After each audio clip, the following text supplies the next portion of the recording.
Lovers, kembali lagi yuk kita simak berita. Kali ini datang dari Richard Eliezer. Sidang vonis Richard Eliezer sempat ricuh. Hakim minta pengunjung yang berdiri keluar.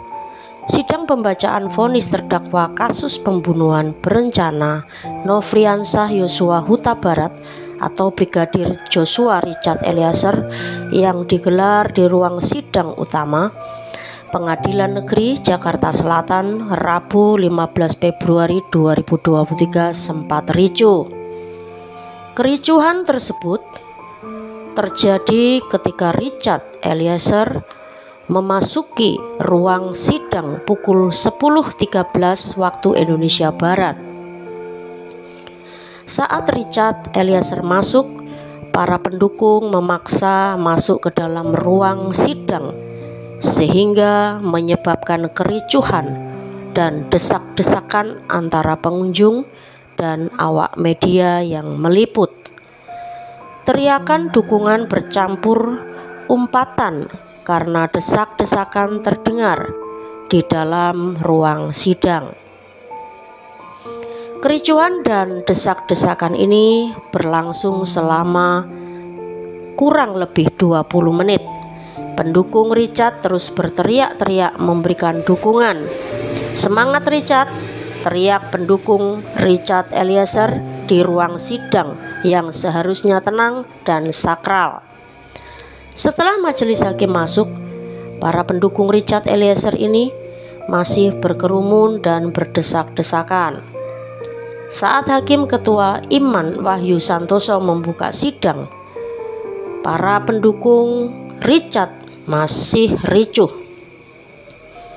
Bahkan ada yang tertawa keras, sehingga hakim memerintahkan petugas untuk mengusir pengunjung yang tidak mendapatkan bangku pengunjung. Akibatnya, sebagian besar awak media yang meliput juga ikut terusir dari ruang sidang.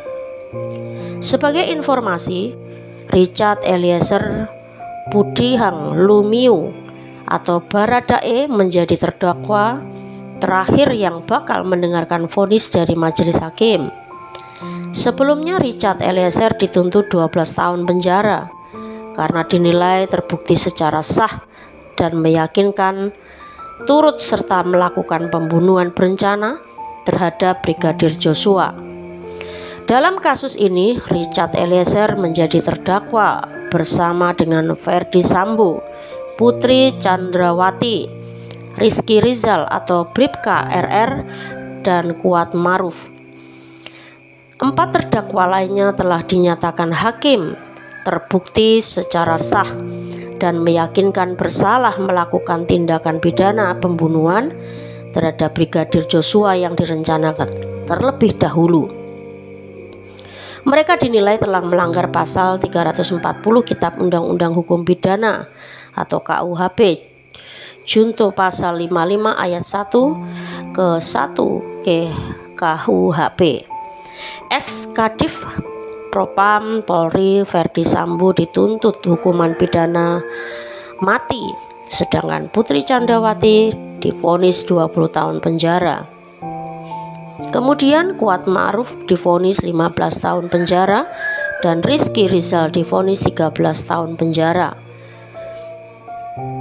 Ya, itulah sahabat lovers, berita terbaru dari Richard Eliezer dalam sidang yang ricuh, dan hakim pun meminta pengunjung untuk tetap tertib dan sidang boleh berjalan lancar kembali. Ya sahabat lovers, jangan lupa untuk memberikan like, komen, subscribe, dan share berita ini agar tidak ketinggalan berita-berita berikutnya. Terima kasih.